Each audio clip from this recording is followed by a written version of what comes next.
Welcome, everyone, to episode 74 of the RDH Sports Podcast. I'm your host, Chad.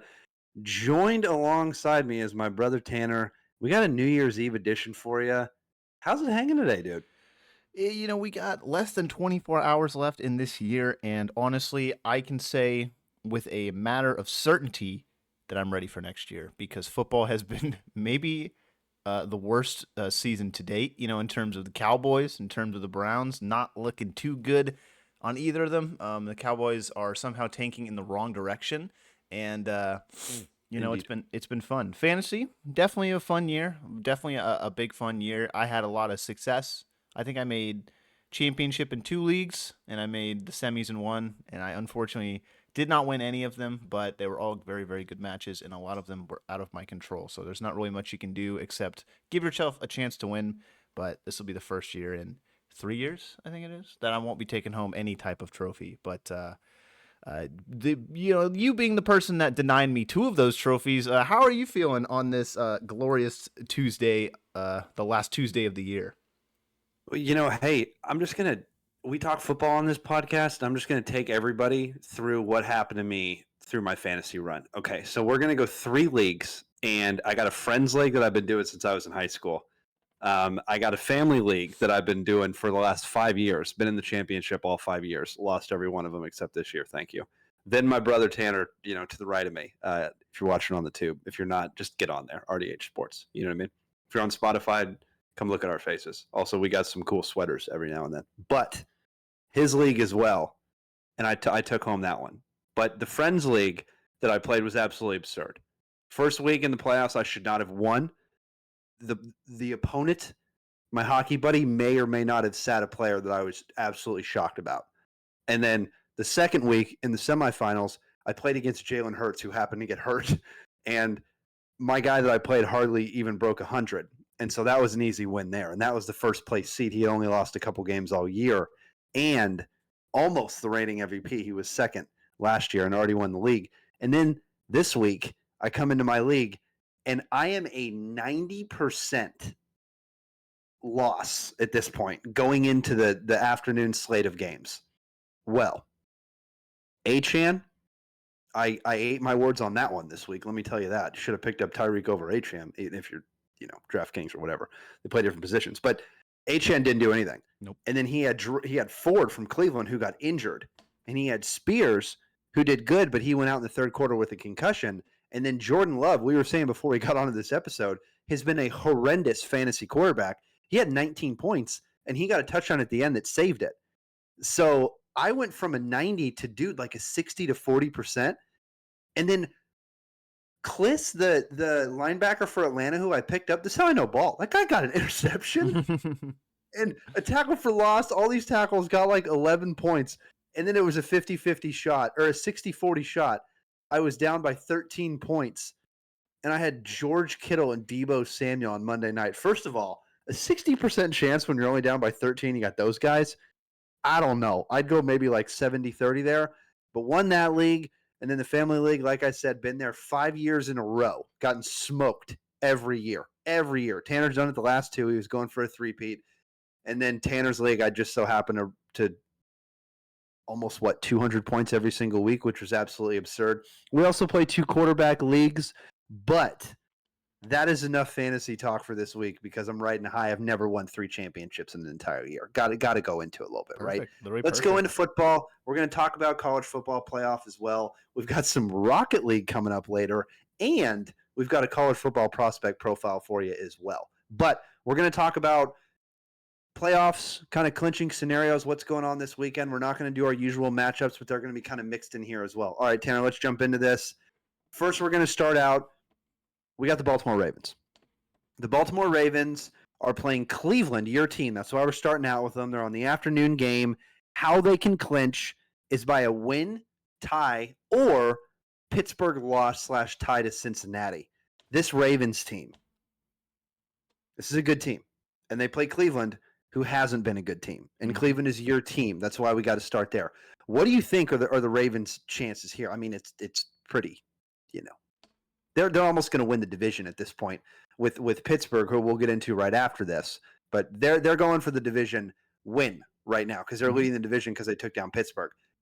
This Baltimore Ravens team, what do we got on them? Because you've watched them a lot in this division. Yeah, I mean it's you got both. You're gonna basically know the outcome of the AFC North, who's gonna win it by Saturday night, because I think both those games are on Saturday, one's right after another.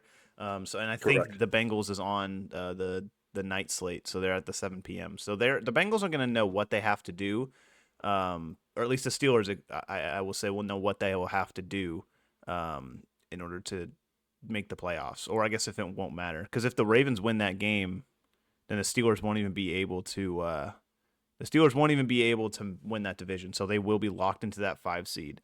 But I think Exactly. they'll still be vying for they will still be headed for that. They want the 5 seed, right? They want to get as high as they want in terms of seeding. So they'll still be playing for it. It won't be like a meaningless game because they could still drop to what, like 10-7, and then Denver could win. They could go to 10-7, and then tiebreakers, ensue. So Well, and also not to mention the fact that we're going to talk about this game in just a second. Like Pittsburgh plays Cincinnati. Mhm. Like that's the game that's going on, right? So it's like if you have a chance to win the division, you're not going to sit your starters, right? Because if you win the division, that is a massive, But massive the advantage thing versus going is, to a wild card. the Ravens are playing before that, so they will know if they will be winning the division or at least have a Good point. chance in the game before. So they will have knowledge prior to kickoff if they need to, I guess, quote unquote, play their starters. But I think they will regardless because they're playing for seeding one way or another. Yeah, because you're right. Because the Baltimore Ravens play Cleveland, like we were saying, at the afternoon slate, and then that's the night game is the Pittsburgh Steelers. So I mean, we're talking about Pittsburgh, we're talking about Cincy, we're talking about the Ravens here. Literally, the Pittsburgh Steelers, if they win and Baltimore loses to Cleveland, that's the only way that they can clinch the division, Mhm. right? Baltimore or Pittsburgh is already in the playoffs. Baltimore is already in the playoffs. This is all about who's winning the division within the AFC here. Now, the big question is, you know, the Cincinnati and Pittsburgh outcome, Mhm. right? We've talked a little bit about Baltimore. Baltimore and Cleveland, let's be real. If Baltimore loses that game, that's on them. Yeah. Because Baltimore's a great football team this year. Lamar is playing at an absolute MVP type level.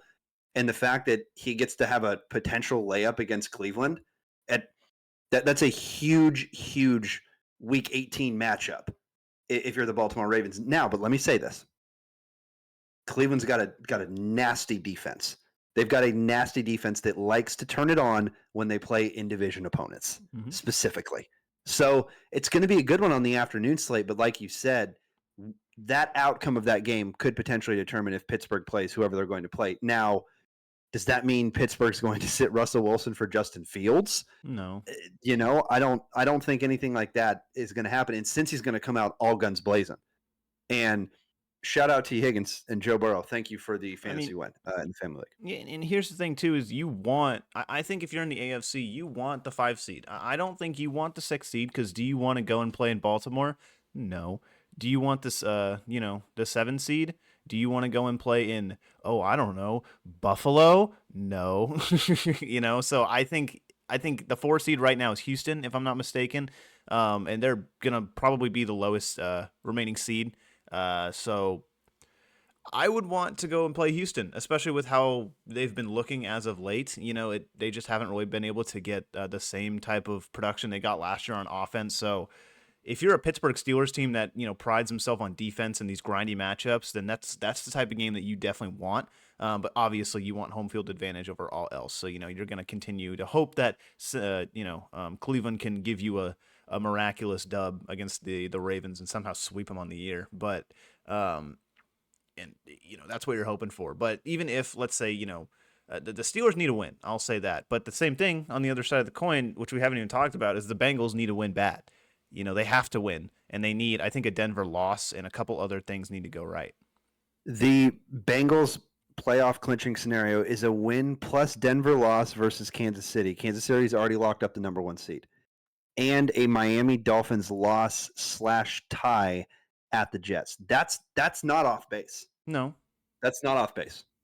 it's not impossible, but the thing is, they need KC's backups to beat Denver in Denver, which is tough. Carson Wentz has got to put up a hell of a game.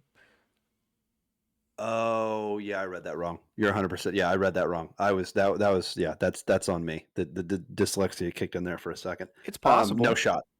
It's possible. There's no shot now because if Sean Payton, I mean, who's the backup quarterback for Kansas City? It's Carson Wentz. Oh, it's Carson. Yeah. That's right. He's going to Carson go out there and Wentz is sling on that thing. Kansas City. He's going to go out there and sling that thing. Give me the Chiefs. Give me the Chiefs against the Broncos. See, Come on, man. So there is a chance. There absolutely is a chance that Cincinnati still makes it in. Since he's going, it's going to happen. But what if Tua doesn't play? And what if Tua doesn't play this week and they play the Jets? Well, there you go. He's not. You got. It's very possible. I think it's going to come down to that Miami game. I think. I mean, it's so hard because if you win one more game, if you're Cincinnati, one of those close games, and this is not even a conversation right now. But it's. I'm by the way saying Tua is not going to play because I don't want him to play. I want Cincinnati to win. I do too. Could you imagine round 1, Buffalo, Cincinnati? Boom, boom. Take out Buffalo round 1. They would totally do it too. You think Cincy would take out Buffalo? You know how Joe Burrow's playing right now? Sorry, Joe Burr. Joe Burr. Probably the Triple Crown with Jamar Chase. They could. They've done it before. Joe Burrow in the playoffs, you don't want to meet him. You do not want to meet Joey in the playoffs. If you gift your offensive linemen samurai swords, dude. Dying on a hill. Come on. Yeah. Come on. He was like, they wanted guns. It's like, I don't know about that, guys. Good call there, Joe. All right. Back to the Bengals. Carson Wentz is going to be dealing. I think so. Honestly, with the injury, what I see this game being with specifically freaking Miami in New York Jets. Miami has to lose or tie to the Jets. We haven't even brought that one up yet. We're still stuck in. Funny. That'd be hilarious. But Aaron is the guy to do it. That's the thing. Aaron's absolutely the guy to just walk in there at the end of the season and just be like, "Fuck you." You know what I mean? Mm-hmm. That's 100% Aaron. He's done that to the Cowboys. I can't tell you how many years. But the thing about the Denver loss versus Kansas City, you watched Bo Nix play. You watched this kid play this year. And we're going to talk about it after the season because we have a surprise announcement, folks. We usually take a break in the offseason. We're not taking a break this year. We're going to keep it going. So we're going to talk about a lot of this stuff. In the offseason. Keeping it rolling for about 2 months. We're going to talk about other sports. But for about 10 months out of the year, this is a football podcast. Denver quarterbacks, we're going to get into the rookie quarterbacks and how we rank them. We're going to get into all that stuff. In the offseason, we're going to rank all these rookies. It's going to be a freaking blast in how they did this season. But right now, Bo Nix, Jayden Daniels, you have to 100% give him the best rookie quarterback. It's not even close. You have to give him that. But number 2 is up for debate. Number 2 is completely up for debate because Caleb struggled heavily this year. Almost lost my championship performance. Almost got real close with Caleb. Should have started Russ. Anyway, Caleb's not number 2. I'll eat that. I'll hit that right on the chin. I said Caleb was going to be number 1. Jayden is easily number 1. Dude, number 2 right now is Bo Nix. I think it's Bo. Is Bo Nix fantasy-wise? Bo's number 10, dude. Patrick Mahomes was number 9. To put that into perspective, Bo Nix was number 10 on fantasy quarterback rankings this year. This is a fifth-year guy coming out of Oregon that comes into a new system with Sean Payton, and Sean Payton goes, hold on, hold my beer, watch what I did with Drew Brees, and let me do it again with Bo Nix. We'll see what's going to happen. I don't know if he's going to have the type of success that Drew Brees did, but you're doing this in your first season? Mm-hmm. And look, no disrespect to Denver, but that roster's not what Drew Brees had. No. It's not even close. The defense, not even close. Well, maybe the defense. The offense, not even close. I mean, even the offensive line, there's so many negatives that you could go on the Drew Brees side versus the Bo Nix side. This is a kid with a ton of upside. A ton of upside. And the fact that he is already doing what he is doing is absolutely incredible. And it shows you, again, draft show in the offseason. It's almost January, folks. We're going to start talking draft big time, right? It Mhm. shows you what happens if you're a guy that goes to the right coach, the right team, and the right system, right? I mean, it's unbelievable how well he's done. Yeah, And the it, fact that if you were to tell me at the beginning of the season, hey, Caleb Williams has got Roma Dunze, he's got Keenan Allen, he's also got DJ Moore, and they traded in the offseason for a running back. And Bo Nix is going to blow him out of the water with, you can argue, not a number one wide receiver, and you can give him a number one running back, but not a number one wideout. So I don't know, man. maybe. I I mean, got to give all the props to him. it's impressive too because not you didn't even mention the fact that they're basically playing with a handicap with the Russell Wilson contract still being looming under that organization, so they're having to take a cap hit this year, and they're not able to sign all the guys that they want to sign. Like imagine this guy with a full roster. Like you're basically playing at 75% right now if you're the Denver Broncos, and they're turning this season around basically in 1 year and are about to make the playoffs and look the best they have since Peyton Manning has been there. You know what I mean? So like this is like how did they do that in a year with a rookie quarterback that was drafted, in like the teens? Like he wasn't he was like the fourth, fifth guy off the board. Well, it was, yeah, because it was Jaden, it was Caleb first, then Jaden, Mm-hmm. then I think JJ went. Oh yeah, and JJ. I always forgot about JJ. And Penix too was in there as well. Penix was there at 8, so I think he was actually 4 or 5, man. That's what I'm saying. Like He was 5. Yeah, he's number 5. exactly. So like he's doing this. It's so impressive. I completely agree with you. I think he's locked into that number 2. I think Jaden's just an absolute beast, and he's just a duality of quarterbacks that we haven't seen in a long time since literally Lamar. So it's impressive, and I'm curious to see how the rankings end up. I think ours will be probably pretty similar. I think that the hierarchy of rookies right now is pretty clear, considering the ones that have played. But Penix, all 1-1 record, only got 1 loss. I don't know, man. How many losses does Jaden Daniels have? Is all I'm saying. Penix has played 2 games. What do you mean? One of What them's the hell against the did you mean? Giants. Yeah, literally the New York football. Anyway, think of Penix though. I mean, we're talking football. That's what we It was do. a We're dart. jumping around. It was a dart in the end zone at the end of that game. He didn't look bad. He didn't look He bad. missed some throws, but he didn't look bad. That's the thing. Second overall game. Come on, against like Exactly. a playoff team that he almost beat. Exactly. Now, we'll preface that with saying, because we watched that game. If Bijan didn't do what he did, he's nowhere close, right? Mhm. Like Bijan had 20 points in fantasy by the first half. Like it was the Bijan show. But when Penix had to make the throws, he did. Mm-hmm. Right? When he had to make those, he did.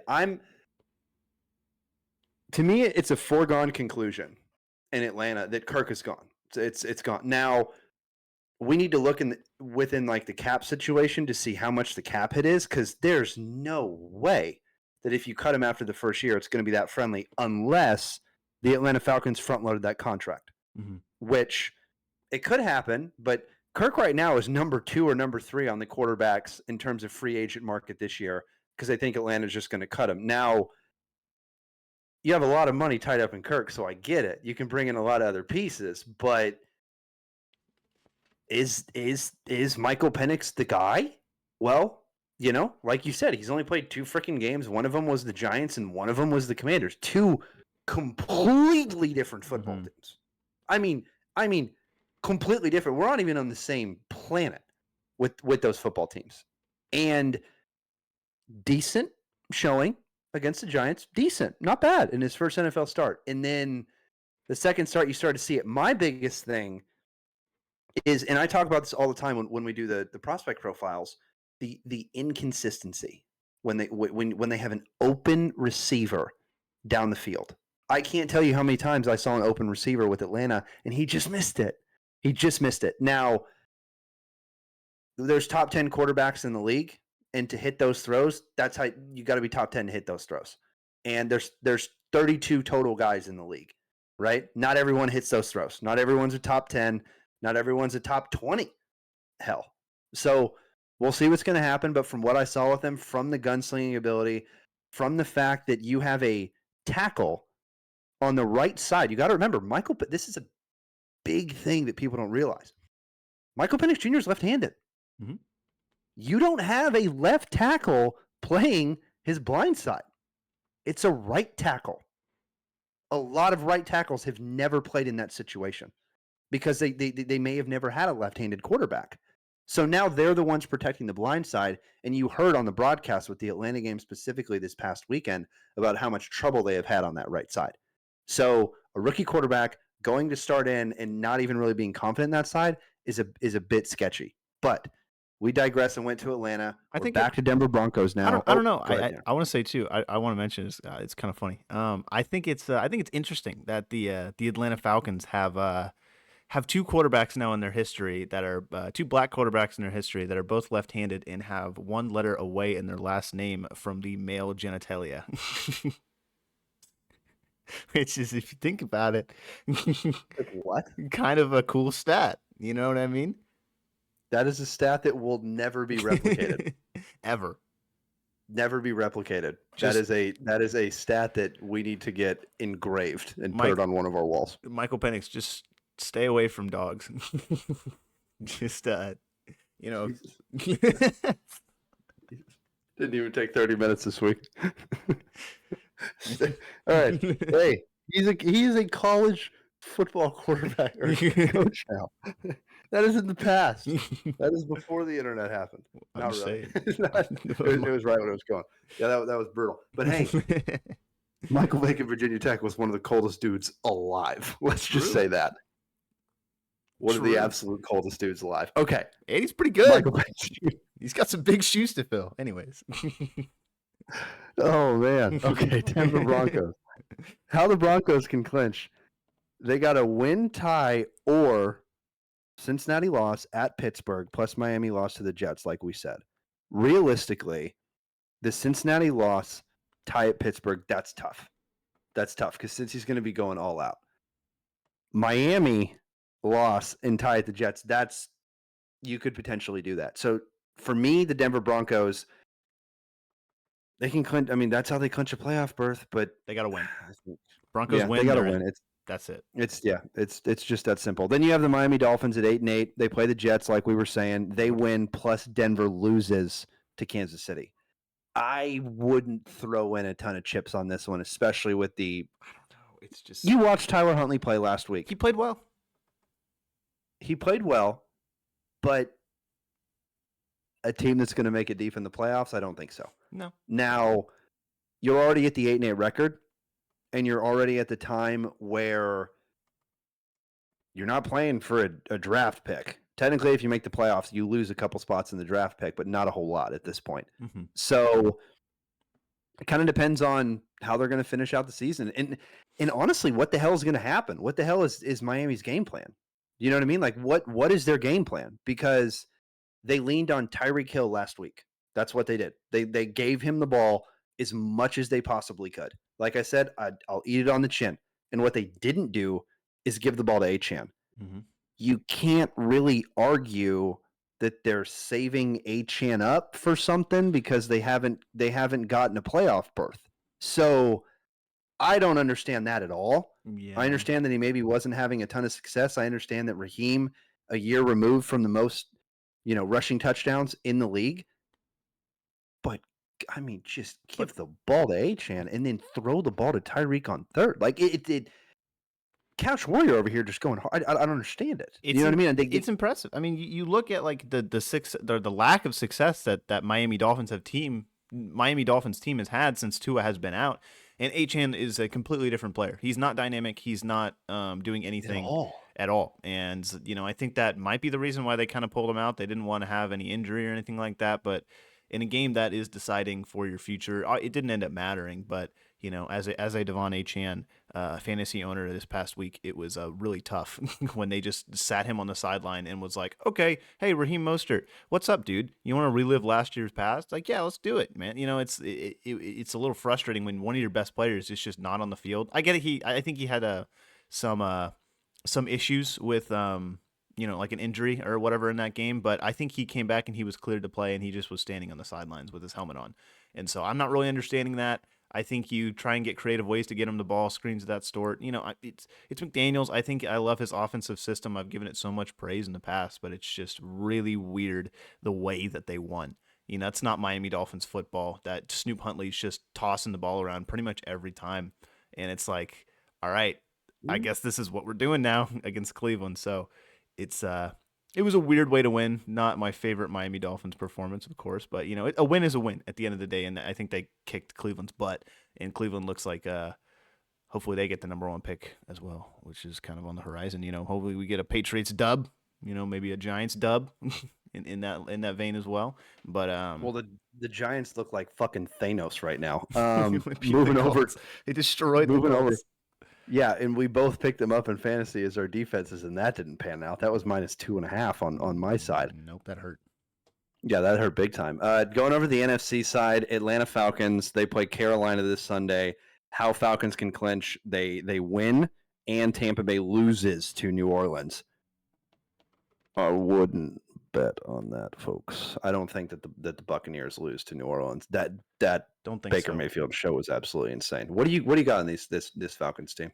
Falcons, obviously, we've been through a little bit, but they got to win. Obviously, Penix, this is going to be a good opportunity to show out there and show what he has, regardless of what outcome the game is going to have. You know what I mean? Go out there, you win, get a 2-1 record as a starter, and then boom, you're going to have the fan base behind you, and you're going to have a whole lot of time to get better and better. And basically, for Penix right now, this is a no pressure situation. Like if you're like the organization, if you're the head coach, and you look at the situation that you're in, yes, make the playoffs, obviously. But you have a rookie quarterback sitting back there right now, and you don't want to put pressure on him, especially this early into his career, being like, okay, you need to win this game so we can go make the playoffs. No. Like, yes, like absolutely, you want to make the playoffs, but let this guy go out there, let him dime, let him figure it out, let him have a game against Carolina, because that's a division opponent. That's a guy you're going to be seeing for a while. Just let him go out there and play his game. If you win, you win. If you don't, you don't. But regardless, your future's set up, and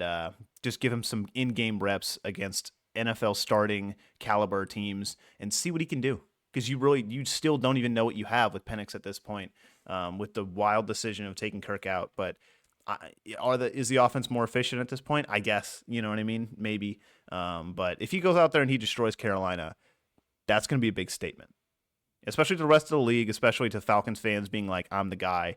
This is what happens. But Penix can go out there, and if he has a game, or at least somewhat of a game, gets the team a win, and he looks good doing it, it's going to be the starting quarterback for the foreseeable future. You know what I mean? Like this, I'm not saying it won't happen already, but you don't want to go out there and have a really, really bad performance against one of the worst teams in the NFL. So.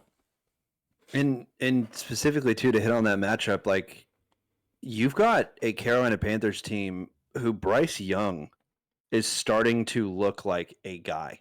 He's starting to look like a guy that is not only potentially that quarterback of the future, but the guy that's giving you the nod already. You know what I mean? Like Bryce Young is playing at a level, and that the connections he made to Adam Thielen this past weekend, he missed a couple downfield too, and I know they got smoked by Tampa. They got smoked. But if you're a Carolina fan, maybe not a fan, maybe if you're they exist. I promise Carolina fans do exist. Yeah. The color scheme's too sick to not exist. Have you seen those jerseys? Are you kidding me? Oh my gosh, the all black and the stop. Those jerseys were absurd. What I was saying though, this division's close, man. And the cool thing about this division is you have the Carolina Panthers who are really bad, right? But you got a glimpse of the future, and you're like, look, okay, hold on. Bryce Young is not what the media is throwing out, what everything's throwing. I mean, this kid can ball. And I'm not going to act like I know what's going on because, again, Couch Warrior. But to me, as a fan's perspective looking in, it looks like he lost a bit of confidence there. It looks like he lost a bit of confidence there, and he got it back somehow, and now he's Alabama. He's completely Alabama Bryce Young coming in and going, hey, this is mine. You're not taking it again. Mm-hmm. And your best player is Adam Thielen in year He's 10 yeah, plus, he's right? pretty old. He's And getting then up there. you've got Xavier Legette, the best talker in the NFL. The best talker. Excuse me. And that's what you're doing? And Chuba Hubbard sitting back there is a Canadian just destroying people in the rushing game? Okay, I'll take that. Defense not there. Let's talk next week. Nope, going to keep going until the end of the season because they're that bad. The fact that Bryce is doing what I mean, I get it. 14 again. He only put up 14 points. He missed a couple throws downfield, but still, that's what you like to see. I understand it's challenging when you picked him number one, though. I get that, and especially with the other guys in the class. But this is an exciting division, and I don't mean to toot our own horns, but I do it all the time. We called this division, dude. We called this division to a T. We said that this game was going to come down to 8-8 to 9-7. Bring it back 20 episodes. I promise we said that. This is the division that is one of the closest in the entire, not only league, in the NFC. And if you were to tell me that if I were to tell you the Carolina Panthers went out there and beat Atlanta 25-23, you probably wouldn't be shocked, right? Not recently, no. No, not recently. But if you were to tell me that Tampa goes out and loses to the New Orleans Saints, would you be shocked? Probably a little bit more, yeah. Just a little bit, though. Like you said, just a little bit. This division is so close. It's just a little bit every single time. So, I don't know. That's why I like watching this division so much and talking about these matchups so much. But Atlanta needs a lot of help, a whole lot of help. Luckily, and Atlanta's in a good spot. They play Carolina. They can win. It's possible. But Baker has his moments. He has his games. I will say, just from being a fan, watching Baker his entire career, basically, he's got really, really good games. But really, really good games also come with pretty bad games, too. Just lots of turnovers, lots of picks, lots of inaccurate passes and stuff. And if that Baker shows up on Sunday, all bets are off. All bets are off. I love Baker, but he has his moments. And if he has his moments against New Orleans, they're not a bad football team. Well, I think like Hayner or whatever is the starting cornerback, but he almost beat Washington, if you remember that too. A lot of almost with Washington. I don't know what's up with that. They like to play him close. But I think that is worth at least, a shout because, New Orleans, they're not the worst team in the NFL, but they're pretty darn close. But they can get it done, maybe. You're saying it is possible. Yeah, it's definitely possible. And the Bucs clinch it easy, like you said, win, tie, or Atlanta loses, tie to Carolina. So that one's easy. Moving on to Detroit. Oh, Minnesota. This Sunday is a matchup extravaganza. The fact that we have them playing, do we have Pittsburgh playing too? Oh, no, that's Saturday. Oh, I know. Yeah, no, we have two bangers. Sorry, playoff format's back. That's my bad on that one. College is Detroit over. plays Minnesota. We have Saturdays now. It's insane. Saturdays, Sundays, and Mondays, and that's about all we got. Then the Mondays go away, and it just goes to Saturdays, Sundays. Then the Saturdays go away, and it just goes to Sunday. How the Lions win? They win. That's all they got to do. The Lions win. They can clinch a number one seed, get home field advantage. They beat Minnesota. That's all they have to do. But if you watch the game this past weekend, yesterday, Troy Aikman hit on it a lot. He hit on it a lot. This is a defensive team that has been, or defensive side of the ball, that has been plagued with more injuries than I think any other team in the NFL. Probably. And on the offensive side of the ball, like he said, you're holding your breath every time somebody gets hit. Couldn't say it any better myself. So if you're Detroit and you win this game and you come out of this game with no injuries at all and you clinch number one seed, you're rocking and you're rolling. But at the same time, this is Dan Quinn football. No one's thinking about injuries. David Montgomery's thinking about coming back from injury. You got defensive players thinking, let's get the number one seed so I can get an extra week of rest, not have to worry about practice, and let's go out there and win. So for me, Detroit, Minnesota, this is a big one. but I'm leaning Detroit right now. I'm leaning Detroit. And that's because you come off of a week this past week of embarrassment, maybe. You could say that. You could say embarrassment versus 49ers. But I mean, they won. They look good That's doing it. I know, but that's what I'm saying. You could say they were gonna. There was a lot of stuff in the media going on that we're gonna go to the West Coast and all this kind of stuff. Mhm. They won. They won. It wasn't pretty. They won. Also, I wanted to bring that point up because of this. This is a team that has lost more than anybody on the defensive side of the ball. The fact they were even in this is absurd. The fact that they're even going to get this number one, the number one seed, is absolutely absurd. But the fact that we have to wait till Sunday to watch them play Minnesota is just all the better. Thank you for that matchup at the beginning of the year. Tanner, Detroit, Minnesota. This is a big one. And before you go, how Minnesota clinches it, they win. So whoever wins this game gets the NFC, Oh my god. gets the number one seed, and gets home field advantage throughout the playoffs. Who do you got? It's tough. I think Detroit is playing at home, but they've been a It good is. road It's at team. Detroit. They've been a good road team this year, but I think I mean they got. It's tough. You can't pick against Detroit in their style of play, but it's gonna be a barn burner. No. It will be a barn burner. We know that. I like Minnesota's defense has been playing really well this entire season. Divisional opponents, they know each other, and it's usually a close matchup when they play. But these are the two of the top 3 hottest teams in the NFL right now. Right here. Yeah. And it's Yeah. just like, how do you even pick this game? I'm going to pick Detroit because you have to respect that what they've done this season and what they're doing. The offense is the best that it's ever been.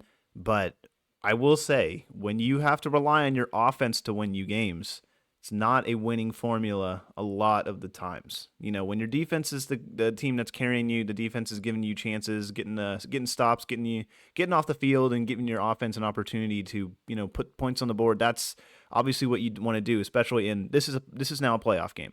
It's not an elimination match, but it is a playoff game, and you need to win it. You have to treat this like a must-win for either team because that is a number one seed, and that's literally a game in the playoffs that you don't want to play. So it's hard, but Detroit seemingly does it every single week, that they're just able to put up points, and their offense is just so creative and so fast and so explosive that you just can't keep up with them on the offensive side of the ball if you're trying to keep up points.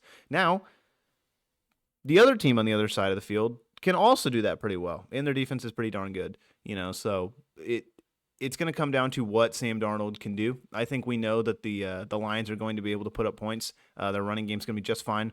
They're up front. They're absolutely stout, and it's going to come down to what can Sam Darnold do. If he played like he did against Green Bay, that's going to be a really close game, and I honestly have no idea who the winner is going to be, but I have to side with Detroit, even with the injuries, even with everything. The story, the guys are behind him. This was like a meaningless game for Detroit when they went over to San Fran, and they played it, and they won it in style, and they played it Detroit football. Like, they didn't have to win that game. They didn't. That was a meaningless game because it's going to come down to this weekend, like, regardless. So it'll be interesting to see how it goes. But man, Detroit is just, their offense is just so good. It's just so good. They're a wagon. They're an absolute wagon, and you cannot be a wagon when you have this many injuries. Like, It's impressive. this is an anomaly. This is an anomaly in the NFL because, like, when have you ever heard in your entire life? Oh, the Cowboys, the Giants, the Commanders, the Eagles. They had a ton of injuries this year, but they made the playoffs, and they were the number one seed. When have you ever heard that? You've literally never heard that ever. So, for me, the fact that this team is doing it, and the fact that they already did it last year, like how good they were last year. Okay, all right, DQ. No, not DQ. I always get Dan Quinn and DC. I always get those DC. With those guys, and with him specifically, with the Detroit Lions, there's nobody else. I've said it so many times. If I was in that situation to play NFL football, there is nobody else that I would want to play for and run through a wall more than with that guy with the Detroit Lions. That is a culture that has been built, and it's really cool to see because you and I have been watching Detroit since they haven't been good. And we've seen that culture get built from the ground up. You've seen him do it. You've seen the same thing in Minnesota. You've seen the exact same thing in Minnesota that's happened recently, this culture that's being built up in oh, they're in the same division. Like Wow. this division is so good and these teams are so good, but it's the end of the season. A lot of them have already clinched. And all we're trying to say, the gist out of the whole NFL, the summary, go watch football this weekend, not basketball. You know what I mean? Go watch football. I'll watch, watch basketball too, but when it's on, when football's not, I will say that. Got to throw it in there. Always got to throw shade at Tanner because he's a basketball guy. All right. That was a lot of good NFL stuff. You got any more, or are we good to jump to a little bit of college football now? I mean, it's going to be fantastic matchups, and a lot of it's already locked up, but just cinema. I feel it in the air. I feel cinema about to happen on Sunday night, maybe Saturday. That's night. a Skrillex song. Well, there you go. It's like it's the airwaves are propagating the music. It's happening. Detroit City. Come on. I almost went into a little bit of Songbird there. Thank goodness. We'd have lost everybody that has ever followed us on this page. All right, college football time. College football. We're going to talk a couple matchups that's coming up. Specifically, we got a big matchup in the college football playoff tonight. Tonight. We've got Penn State 12-2 versus Boise State. John T., the running back of the NFL, the guy that's going to come in and just take the league by storm. Penn State. Does Penn State go in and win this against Boise? Because they're a wagon. Boise's the number 3 seed. College football playoff thinks they're better. Do we think Penn State goes in there and just... I have a feeling with this Penn State team. I have a feeling. But at the same time, we got a guy on the other side of the ball that, again, we have not seen since Jonathan Taylor and Melvin Gordon and Christian McCaffrey, like you said last episode. What do you got on this Penn State-Boise game, man? I got Penn State all the way. I'm going to pick a Big Ten team. Really? That was confident. I'm going to pick a Big Ten team that only lost to Oregon by 8 points in the Big Ten championship game over Boise State, who hasn't played a tough opponent all year. Sorry, Boise, but they're a one-headed attack. Like, they are a one-trick pony, unfortunately. With Boise State, they got the blue field, but I don't know. I think the Nittany Lions are going to come in there and play pretty good football. They have been all year. I mean, they've been in these close games, these overtime games, these thrillers, and they've won pretty much every single time.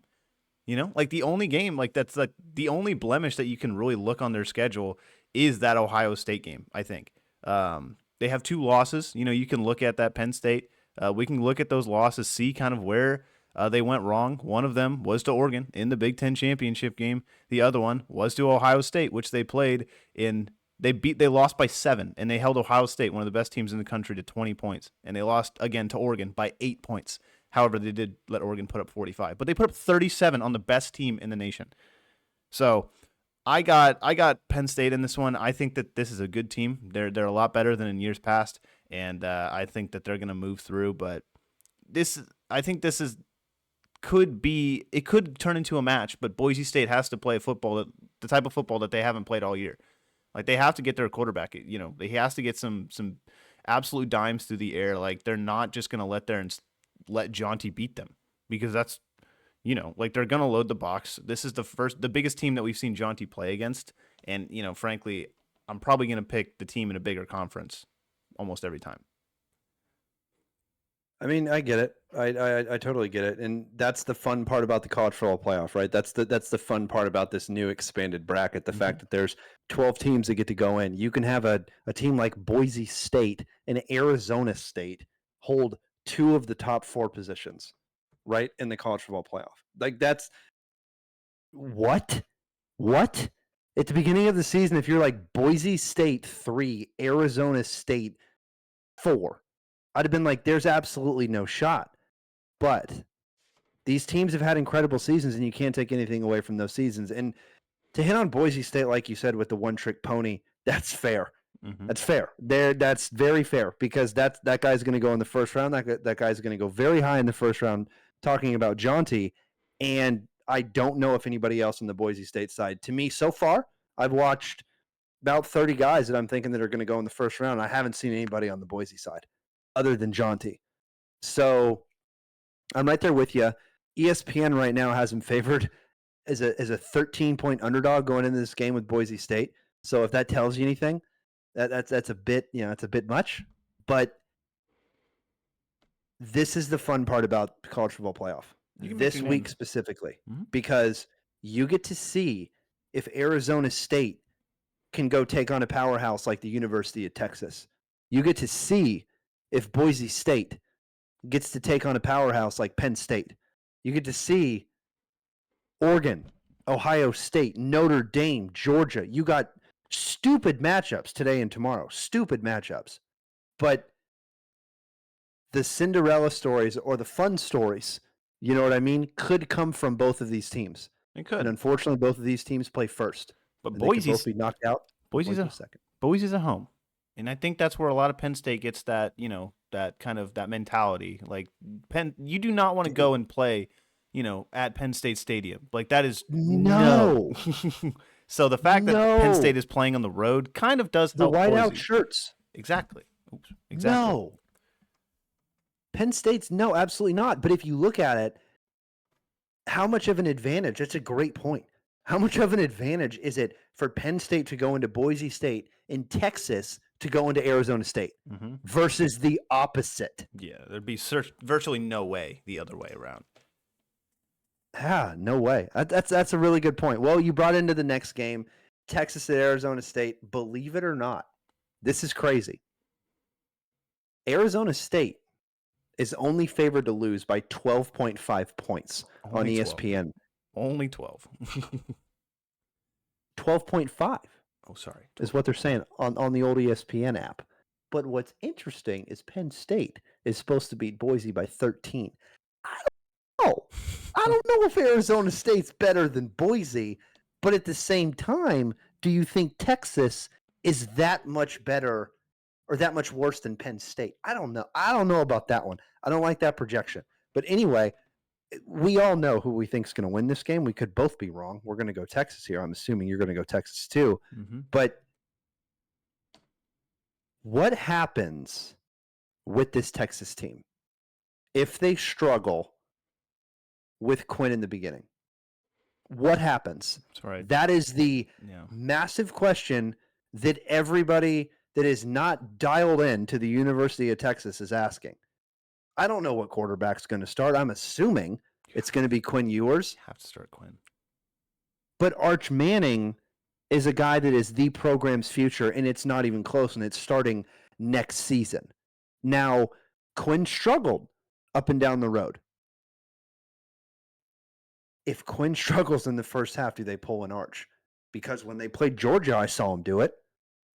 So that's my biggest thing. Now, does Texas ever get to a point where they struggle?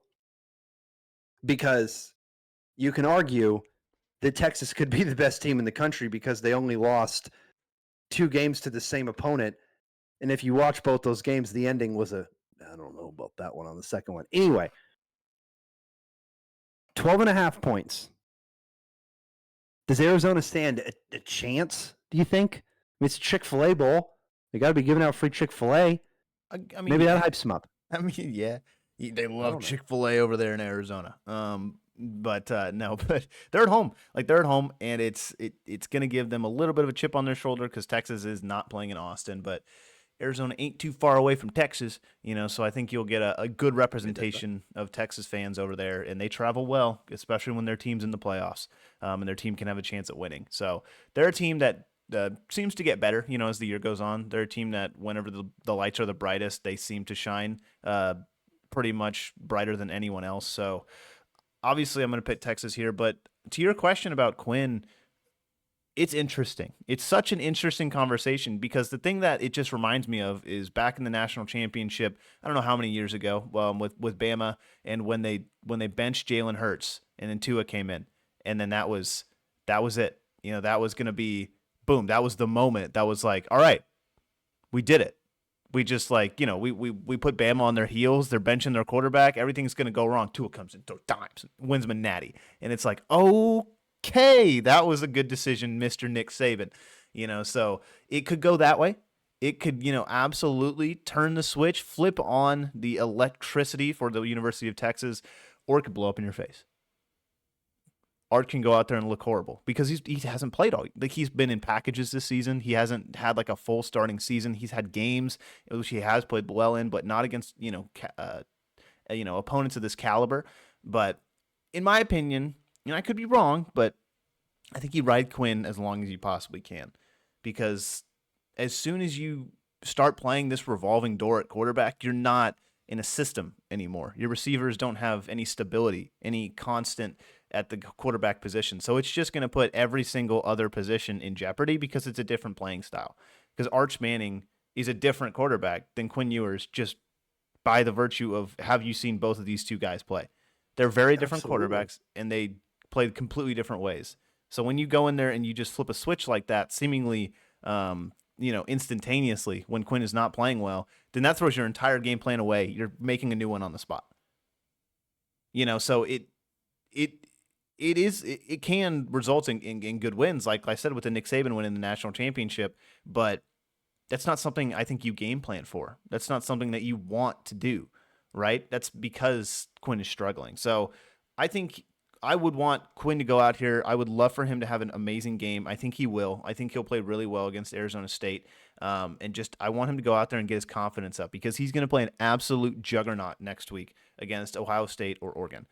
And that's probably going to be that should be the national championship. Let's be honest, that matchup right there. But it's not going to be. You know, it's going to be a semifinal matchup, and the winner of that game will get a chance at winning the national championship. And in my opinion, I think the champion is coming out of the top part of the bracket. No offense to Notre Dame, Penn State, or Georgia, with their quarterback woes as we currently stand, right? But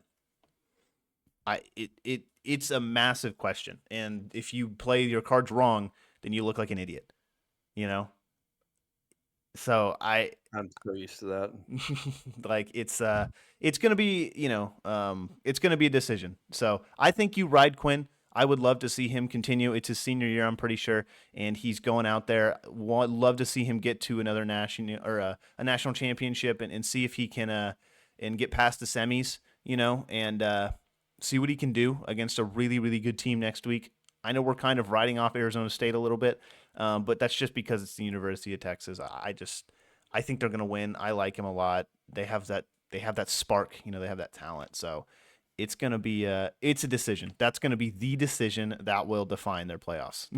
Unfortunately, is Quinn starting, or is Quinn going to continue to play if he plays bad? Yes, no. Maybe so. Maybe so. Who knows? It's up to you, University of Texas. Let's see what you got. Yeah, who knows? I mean, that's the not the worst decision to have. Like, Quinn's struggling a little bit. Let's throw an Arch Manning. Anyway, these are the next. He could come in and struggle too, So. And again, you've seen that a bit too, right? You've seen that every now and then. You've seen the struggles happen because again, you said it yourself. You need game time, and guess what? Your first game time is against the SEC. Good luck. Good freaking luck. That is not the best place to just start right out. But not on the SEC side. We got number 8 Ohio State, Tanner's squad, and number 1 Oregon, the only undefeated team that's just fat chilling here at number 1. Right now, it's Ohio State. I'm surprised. I'm genuinely surprised. Picked by 2.5 points. I'll be honest. No, I don't think so. Now, I kind of go against Ohio State because you're a fan of Ohio State. Like, I'm just gonna be honest. Like, it makes it fun. You know what I mean? But prospect profile is Travion Henderson on the Ohio State side in just a little bit. Just realized, never told you who that was, so that's my bad on that one. Okay. It's going to be a close game, and I think this is the game that everyone was like, why didn't you put this at the night game? Because Ohio You know what I State, mean? Like, and they hate Ohio State playing in the night game for some reason. yeah, I don't like. There's so many guys. Is Texas in like, the night game? No, dude. Texas is playing first. Oh, They're playing first at 1:00. Then you got Ohio State. Then you've got Notre Dame in Georgia. Why is that the night game? It's what are we doing? It could guys? be a backup quarterback against Notre Dame. It's probably what are we doing? No, it is. It is. Carson Beck got season-ending surgery. It is. Yeah. Yeah. I don't know what the heck we're doing, guys. Anyway, maybe they can't flex out games like NFL can. Who knows? Actually, yeah, there's no way they can. You've got donors. You got all that kind of stuff. Anyway, Ohio State versus Oregon. I'm going Oregon. Am I confident? Not even a little bit. Is this game? It's right now on ESPN. It's Ohio State by 2.5. Like I said, I would give it 0.5, a little bit more. Give me 3 points. Whoever gets a field goal at the end of this game could walk off. Whoever has the ball last could walk off. I think it's going to be one of those games. I think it's going to be the closest game of the weekend. I think that you have, with Boise State and Penn, you have a potential for a blowout on the Penn side. Texas and Arizona State, you have a blowout on the Texas side. Ohio State and Oregon, I don't think there's any realistic probability of a blowout nice on either side. There's no way, except both. Then you have Notre Dame and Georgia. I don't know if you can say, Georgia's ranked 2, Notre Dame's 7. You can't say Georgia's going to go out there and just destroy it. I don't think it's going to happen. No. So I know it's 1 against 8, but if you like Ohio State, the guys they have on this team, 2 running backs are going to be drafted in the top 3 rounds. A wide receiver that could go from the first round into the second at the last part with Emeka Ibuka. Like, there's so many guys, Travion Henderson, there's so many guys on this team, not to mention the offensive linemen that are going to go there too. You haven't even mentioned the defense. The defensive side of the ball, you nailed it. I was just getting there, right? So this Ohio State team is loaded, OHIO, loaded. And then you've got Oregon, who have the sickest jerseys in the league. And it's just that simple. They're riding high. We're gonna see what's gonna happen. And they're riding a quarterback that a lot of people wrote off in the beginning of the season. Mm-hmm. Like, I'm gonna keep it real. A lot of people wrote off him in the beginning of the season. And I get it, but he hasn't done anything that tells you otherwise. So that's why I'm going Oregon. I know you're a big Ohio State guy. I know you think they're going to just destroy Dillon Gabriel. But Ohio State 2.5? What do you think? I'm genuinely surprised that Ohio State is favored in this matchup. I'll be honest. Considering the last matchup that these two teams had and the, emotional damage that did to Ohio State, and the fact that Ohio State has lost to Michigan this season, that Tennessee blowout was huge for the confidence levels going into this matchup. I'll say that. But they got to go to Oregon. They got to go and play in a hostile stadium, and so it's going to be an interesting how they prepare for this game, how they go out there and take care of business. Because if Ohio State gets going early, this is going to be an absolute shootout. Because I don't think Oregon's going to just let you sit down and die. You know what I mean? They haven't done that all season. And to hit on Oregon, they don't have guys like they did last year, right? They don't have Troy Franklin at the wide receiver position or Bucky Irvin, who is making an absolute tear in the NFL. Yeah, they don't. I mean, they've got guys, though, there that have been playing really well in their place, For sure. I will say that, I think the Dillon Gabriel disrespect, surprising coming from me as an Ohio State fan, but, I like him a lot. I genuinely really like Dillon Gabriel. I think he's a very, very good quarterback. I think he was a finalist for the Heisman, I believe, and I think he's been playing at a very high level, and he's the quarterback of the top team in the nation. He's been not going out there and putting up insane numbers, you know what I mean? But he's making the big throws when it matters, and he's not cracking under pressure in the biggest moments. He's played some of the best teams in the NCAA, and he's like, yeah, whatever. Yeah. Touchdown, dimes. Get on with it, you know? Like, he's cool, calm, and collected. I like that a lot about him. And, I like his talent a lot. And I think that he's a very good evaluator of the game. He's managing the game at, it sounds fun. It sounds silly to say, but he's managing the game at like an all-time high level. He's just not making mistakes. He's kind of like the perfect quarterback on a national championship team. Kind of like how you saw with JJ McCarthy last year. Not super crazy stats, but I think a little bit of level above that. You know what I mean? I think he's playing at a level above JJ, and I think he's making big throws. So big throws and big moments, and just a lot of big plays using his legs as well in big moments on third downs, conversions they need, getting to field goal position, stuff like that. So I think he's been playing really well, and I'm curious to see what they end up doing. If he wins a national championship, Oregon goes out there and just destroys everyone, then I could totally see his draft position. Curious to see how you would end up grading him at the end of the year. But I'd love to see where he ends up in the NFL because I like his talent a lot. He's just some guys just always stick out to you, and I think Dylan Gabriel's been that guy to me, especially this season. And it's hard to take a number one team, especially when you got expectations like Ohio State. You know what I mean? Just like looming over you. It's like, hey, this is the best team in the nation. Actually, you're not. We are. So it's a team that wants to win really badly and has expectations to win, especially since Michigan is not anything this year, and a team kind of with a chip on their shoulder like Oregon. And it's kind of bad if you're the number one overall team with a chip on your shoulder. That's not a good thing if you're opposing teams. Scary. Mm-hmm. That's absolutely very scary. Last matchup, we have Notre Dame and Georgia, like we said. Georgia right now is only favored by 1 point. I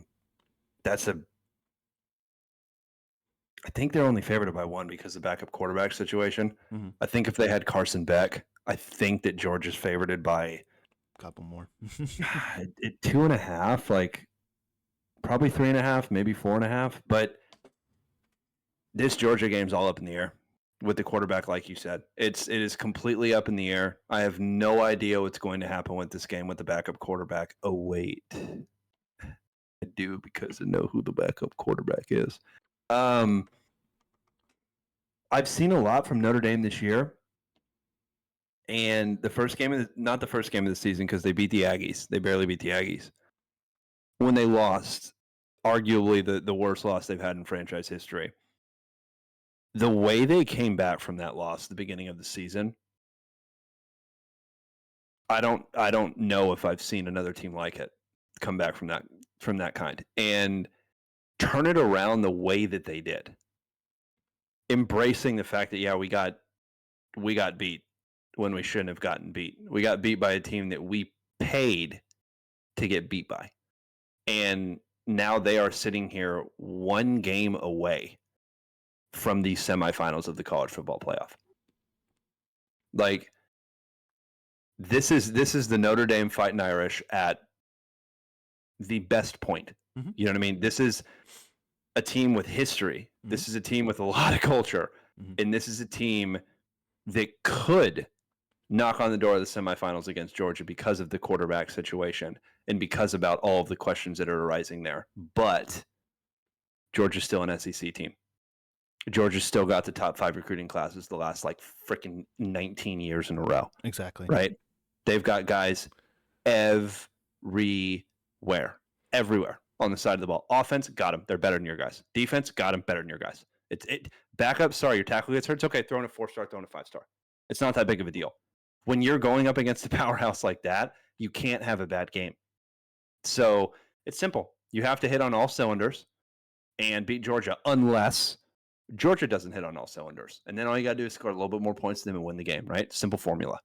But how that happens and how the game actually goes is yet to be seen until tomorrow night. Now, confidence-wise, 100% toss-up. To me, this game is 100% a toss-up. If Georgia had Carson Beck, still a toss-up for me. I'm not the biggest Carson Beck guy. I also wasn't the biggest Drake May guy. And he's doing all right. I wasn't the biggest, other guys. They're doing all right. But I hope it's a close game because, again, it's a night game. And you should have put this one in the afternoon. But it's a night game.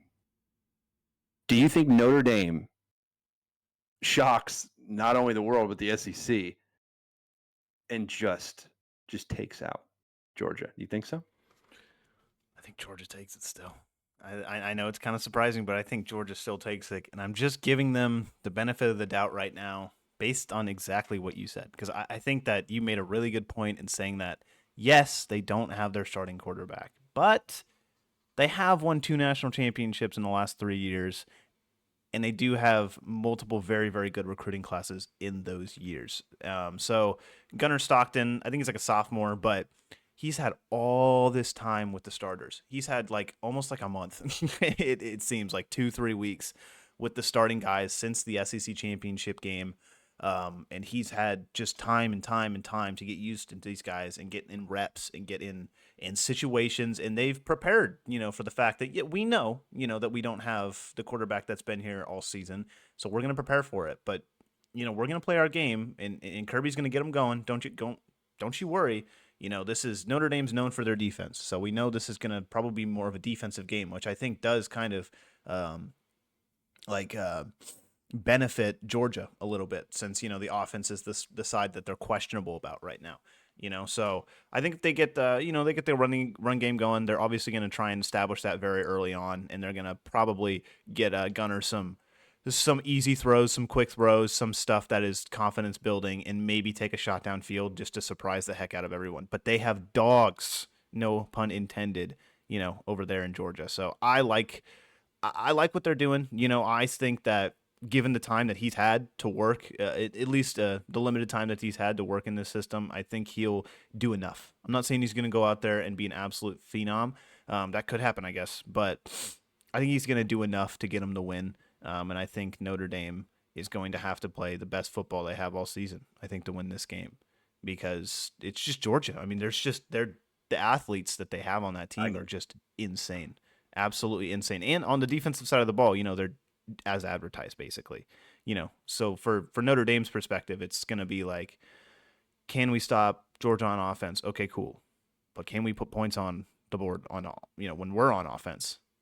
I don't know. You know what I mean? So that's going to be the question. I hope it's a grindy kind of match. But if it is, then I think that does favor Georgia. So I got Georgia, but it's going to be close, man. I do like this Notre Dame squad, and I do think they battle a lot of adversity, and this is just another challenge for them to overcome. But it would be really fun if we had a Penn State Notre Dame semifinal, because I don't know if that's happened in like recent memory. Like, just 2 teams that you wouldn't really expect to be there, honestly, are just like, one's going to make the championship. So I mean, shit. If you had Boise State versus Arizona State, those teams I'd be like, what are you talking about? You know what I mean? Yeah. I'm with both of those matchups. You know what I mean? but the shitty part about it is I just want one or the other. You know what I mean? I want Boise versus Arizona State or the other matchup. You know what I mean? Mm-hmm. I want the best or the worst. But you never know. You never know what's going to happen in that situation. And we're going to keep hitting college football playoff until it ends next week. But we are going to jump to the prospect profile section of this episode. And this is one that I can't believe I'm actually about to give its prospect profile in 2024, about to be 2025, because I was watching this guy in 2021. Figured we might as well pull him up. You know what I mean? We might as well pull him up where Ohio State's playing. TreVeyon Henderson, the 5'10", 208-pound running back from Ohio State. My draft grade on him is going to be a mid-second. Draft projection is going to be an early second to early third, because right now it's a bit early and we don't know exactly where these running backs are going to go. But like I was saying, in 2021, he had an all-time season for Ohio State where he had 1,200 rushing yards, 15 touchdowns, and 300 receiving yards. With that kind of production at a school like Ohio State, you're practically punching your ticket to the NFL draft. But in 2022, Henderson unfortunately broke a bone in his foot and was not playing at 100%, which lowered his draft projection. And then in 2023, he looked like the 2021 version of Henderson, and he played like a buzzsaw until they ran into Michigan. And then, that kind of went from there. But Henderson, to me, is a day 2 prospect. He's got a lot of inconsistency, specifically with his injuries. but this is a day 2 prospect. And these running backs that we're talking about being drafted in the 3rd, the 4th, the 5th round, he could easily be drafted in that way, and that's probably where he's going to go. I value running backs a little bit higher than most NFL GMs, I think, because I've seen what happens when you can bring in someone like Ezekiel Elliott at the beginning of a season, his rookie season, and just completely transform a franchise. Same as Bijan Robinson, even though Atlanta decides to just use Tyler Algier all the time. But I value running backs very, very high. And they may not be able to change your franchise like a quarterback can, but if you get a decent quarterback and a great running back, that's going to absolutely change your franchise. And I'm not saying this guy's a great running back, but there's a step down, and this guy could turn into something that could be pretty good. It's just, again, the injury history and kind of where you see him go from there. But I know you're a big fan of this Ohio State team, Tanner. I know that there's 2 running backs for this Ohio State team that are probably going to go right around the same part of the draft. How impressive have both of these running backs been this year for Ohio State? I mean, him and Judkins have been not the engine behind Ohio State, because I think that's Will Howard. I think that's, the receiving core, but I think this is an excellent, other side of the ball that they can show that they can also do. Ohio State has, like we said, they've been a team that's throwing the ball, slinging the thing around, getting their guys open with these NFL caliber receivers. So I don't think these running backs have had the spotlight a whole lot. But you kind of go back in previous years, what you were talking about in the games with Henderson, where he's just absolutely going off, and he's had historically good games. You know what I mean? Like, in the past, he's been that guy that can absolutely be the bell cow. He's been the guy that you just give the rock to, and he's like, bye, all right, there's 60-yard touchdown. So it's very impressive what he can do, and the fact that he hasn't really slowed down given such a massive injury. He's kind of back up to the same speed he was, is, I think, really just impressive. And the fact that, hey, look, yes, I have had injuries, yes, I've been doing this, but he can get back up to that level, and he's still, able to create that spark and able to give you the spark that he can, that sets him apart from a lot of other running backs, I would say. But I like that 1-2 punch that they got going on there in Ohio State. I think it's fantastic. But yeah, he's I think he's probably around that, where you say, like, that second round. Hopefully that's where he kind of goes, but maybe a little bit lower just because of that injury history, like you said. Yeah, and it's so tough because, like, we've been watching the draft for a while, where when we started watching the NFL draft, or at least when I started watching the NFL draft, the running backs were being taken in the top 5 like all the time. And now it's like, wait, a running back got taken in the top 10? What? You know what I mean? So it's like he could I mean, the fact that Bucky Irving dropped as far as he did, it makes me think Travion could be a 4th round pick, but he should be taken in the 2nd type thing. Mm-hmm. You know what I mean? The talent is absolutely there. If you get 2021 Travion, dude, that's a 1st round running back. Mm-hmm. Like, based off that season of playing, it's not even close. But we talked a ton of football today, and we're gonna go for all of those geeks, because Tanner and I are a bit of geeks ourselves. We're gonna go to the gaming section of the episode. We saved it till the end because last week, back by popular demand. And it's going to be back every week, folks, because we got a lot of love from it last week with the Pokemon pack pull, even though we didn't get shit. We're talking about Rocket League this week, and I'm going to be the guy that's going to kind of ask Tanner some questions, because here's my thing: what the hell's going on? You know what I mean? Like, what the hell's going on in that game? You're a car, it's a ball, and you're just going to get the ball and putting it in a net. When I saw the game the first time, I was like, there's no way this thing is going to take off. There's no way. And then you're in there just ripping 360s and, like, somehow jumping off the wall, hitting it backwards. And I'm like, how do you go backwards? You know what I mean? Like, how do you go backwards? So tell me about this game. I'm about, I'll date myself here. I'm about 7 years older than you. I'm in my 30s. I got some solid hand-eye, but dude, it's not there for Rocket League. I can tell you that right now for me. Bring me through what the hell this game is.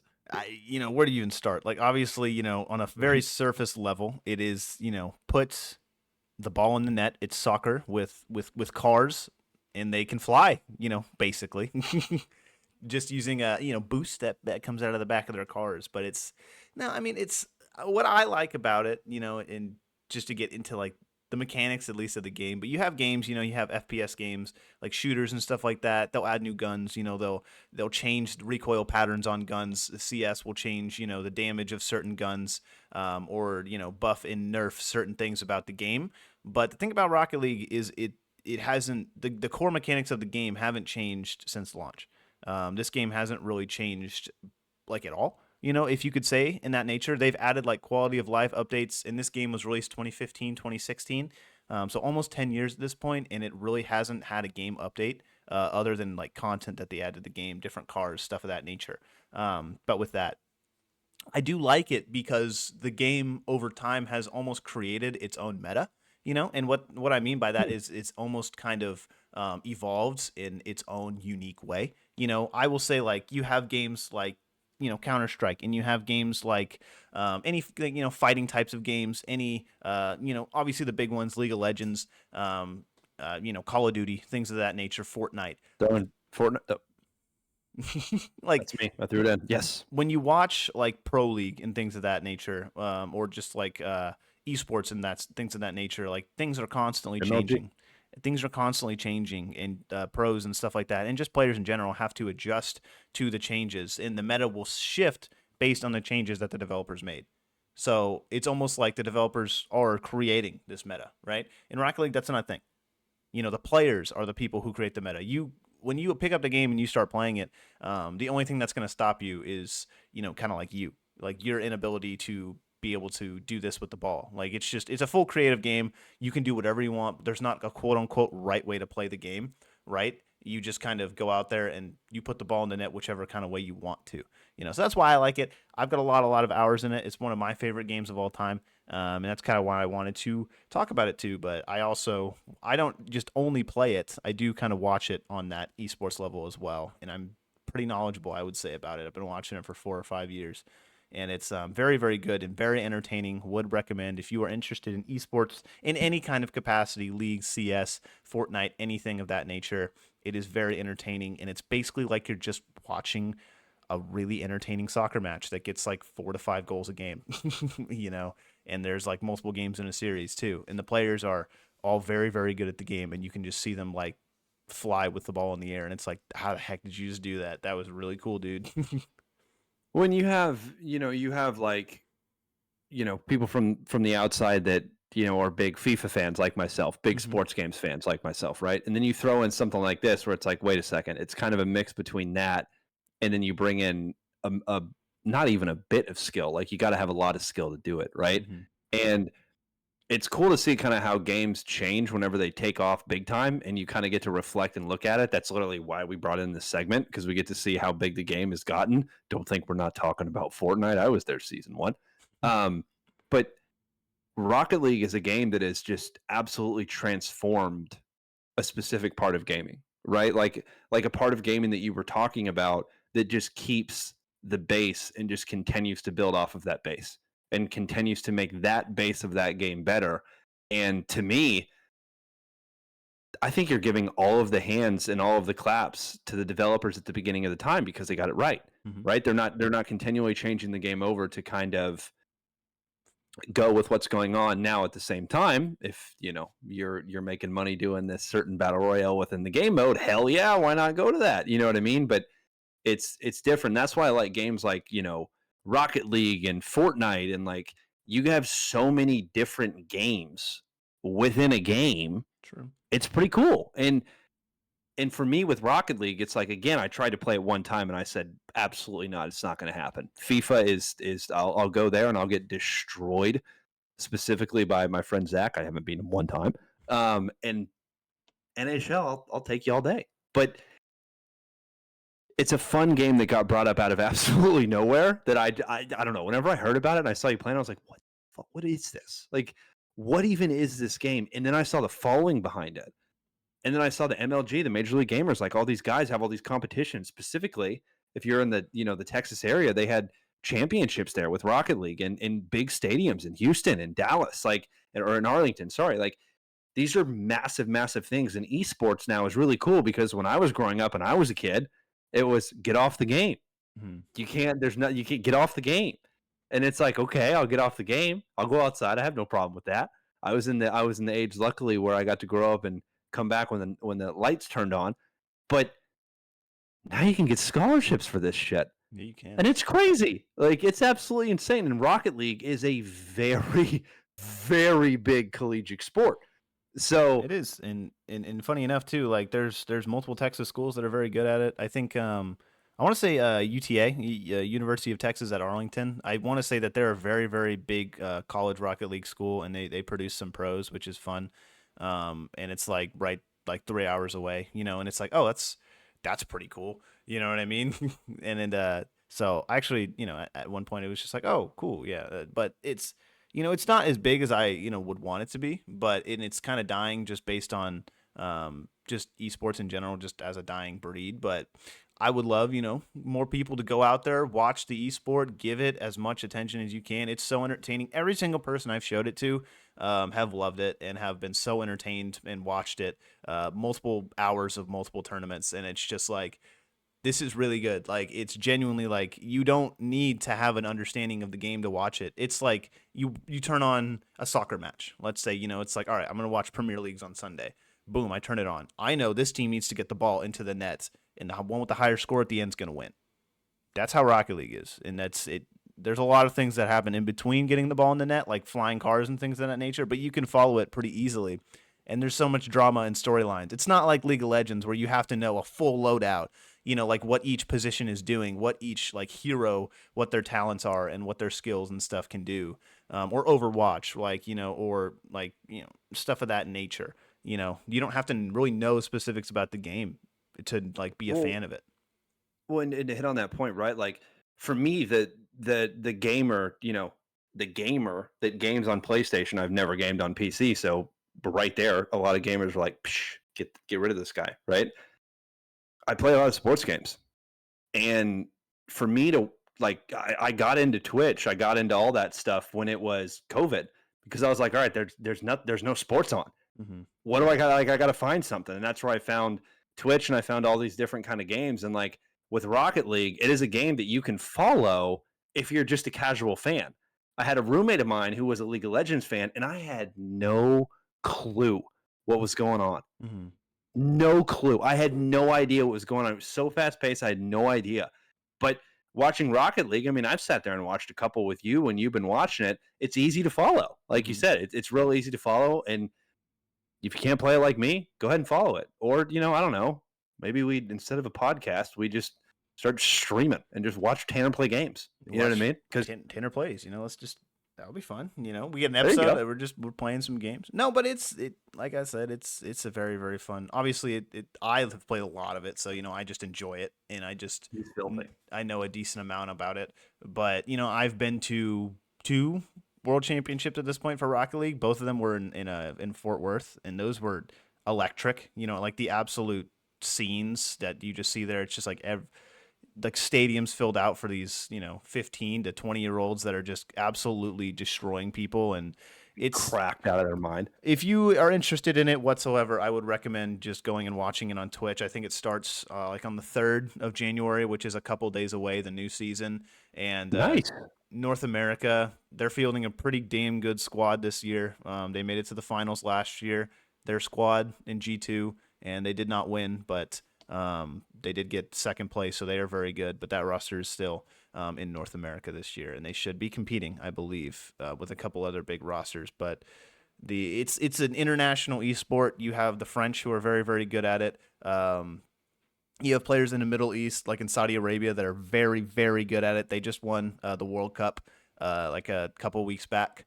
Saudi did, and then Germany, not great. England, they're an okay squad. Europe always puts together a pretty good couple squads. England has one in there usually. North America, pretty good. South America, pretty darn good as well. They've got a couple squads down there that can compete for championships pretty much every year. So it's like whatever region that you come from, you can root for a different squad. Just Australia kind of sometimes has a good squad. And like, they sometimes show up, but their regions, you can watch their region-specific matchups and things of that nature, which I do like to do, just watching individual players and stuff. So it's I would recommend it. If you have any questions, DM RDH Sports. We can get a watch party going. If you have any RLCS questions, let me know, and we'll get going on it. But I will digress at this point. There we go. That's the gaming segment. We save it for the end because we're a sports podcast, but we're a bunch of gamers too at the same time, folks. Hell of a 2024. Thank you, everybody, if you're still here, for all the love. Everything that you did from 2023 is so much more than you did. So just thank you for 2024, and we're going to keep getting better in 2025. And I can't wait to not have an off season with this podcast. Maybe a couple weeks, maybe not 3 months, but we're going to bring in other sports. And again, we're going to be talking about more gaming in that off season. We're going to bring in some guests in the episode. I know I've been teasing that for a couple of years now, but we're going to do it. We have the electrical engineer behind with Tanner, and he's going to be able to bring in some folks, our friends, his friends. It's going to be a good time. And hey, if for some reason, if you just so happen to be a college football player and you're at this segment still, just hit us up, dude. I don't care who you play for. We'll bring you on the pod. I don't give a shit. I would love to talk football with anybody that's playing football. Same with Tanner. If you are in any type of football past high school, I would just reach out, because obviously Chad and I have never played at that level, so we don't have the experience and things of that nature. So an insight about it would be amazing, So that would be super duper cool, and just to see, especially with like all the NIL deals and stuff like that, and how like all the finances and stuff works within this new era of college football, or just in semi-professional football, if that is your route as well. I think would be very cool, and it would be an awesome segment on this show. So, I think that would be really dope. Yeah, and that's what we're trying to get to at some point, right? That's the goal, is to get in some collegiate athletes off here, because this podcast started, and again, it's the end of the episode. We're recapping here of 2024. This podcast started a long time ago with myself just making scouting reports, and a lot of people like to read them, and that's the only reason we got a podcast today. Tanner came in and absolutely changed the game, and I love it. And the thumbnails, good God, I can't wait to see what this week is. But folks, thank you for 2024. Can't wait for 2025. We will catch y'all next year. Tanner, send it off, man. You know what it's going to be? I don't know when the Spurs play. I don't know when the Cavs play. They got the best record in the NBA, though. Darius Garland's hitting threes on an annual average basis. I don't really know where they're going to end up. Maybe the 1 seed. That'd be kind of cool. Boston, watch out, even though they've lost to them already. But go watch the NBA. Go watch Victor Wembanyama and the Spurs and the Cavaliers. And if you're a Boston Celtics fan, don't watch the NBA. I don't like you. Anyways, peace, everyone. Bye-bye.